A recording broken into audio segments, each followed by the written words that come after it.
அஸ்ஸலாமு அலைக்கும் வரஹ்மத்துல்லாஹி வபரகாத்தஹு. அல்லாஹ் ஆதம் அலைஹிஸ்ஸலாம் அவர்களை படைத்தபோது, நீர் சென்று அங்கு அமர்ந்திருக்கும் வானவர்கள் குழுவுக்கு முகமன் கூறுவீராக, அவர்கள் உமக்கு கூறும் பதில் வாழ்த்தை கேட்டுக் கொள்வீராக, ஏனெனில் அதுதான் உமது முகமனும் உம்முடைய சந்ததிகளின் முகமனும் ஆகும் என்று அல்லாஹ் கூறினான்.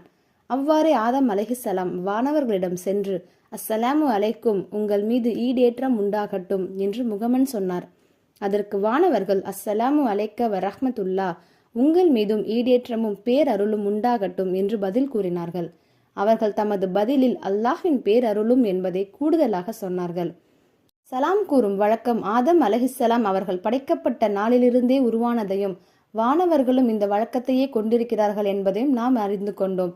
படைத்து ஆதமுக்கு எல்லா பொருட்களின் பெயர்களையும் அவற்றின் தன்மைகளையும் கற்றுக் கொடுத்து அவற்றை அந்த வானவர்களுக்கு முன்பாக்கி, வானவர்களே, ஆதமுக்கு என் பிரதிநிதியாக ஆவதற்குரிய தகுதி இல்லை என்று கூறினீர்களே, இதில் நீங்கள் உண்மையானவர்களாக இருந்தால் இதோ உங்கள் முன்னிருக்கும் இவற்றின் பெயர்களை எனக்கு அறிவியுங்கள் என கூறினான்.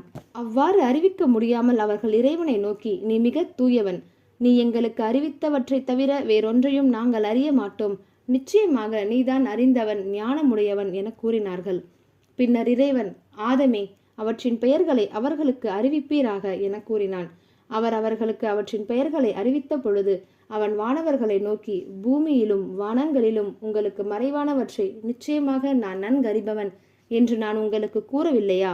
ஆகவே நீங்கள் ஆதமை பற்றி வெளியிட்டதையும் மறைத்து கொண்டதையும் நிச்சயமாக நான் நன்கறிவேன் என்றான். பின்னர் நாம் வானவர்களை நோக்கி, ஆதமுக்கு நீங்கள் பணிந்து சுஜூது செய்யுங்கள் என கூறிய போது இப்லீஸை தவிர அனைவரும் சுஜூது செய்தார்கள்.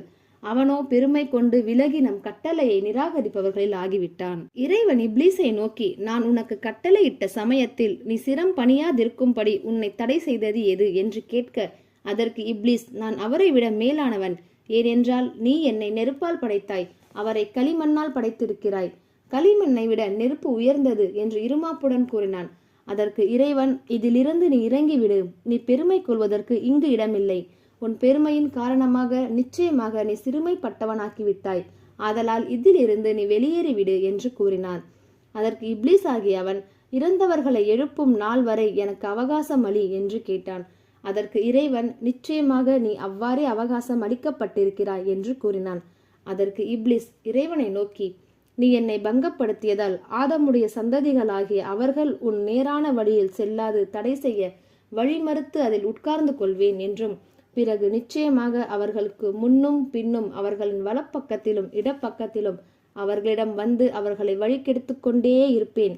ஆகவே அவர்களுள் பெரும்பாலான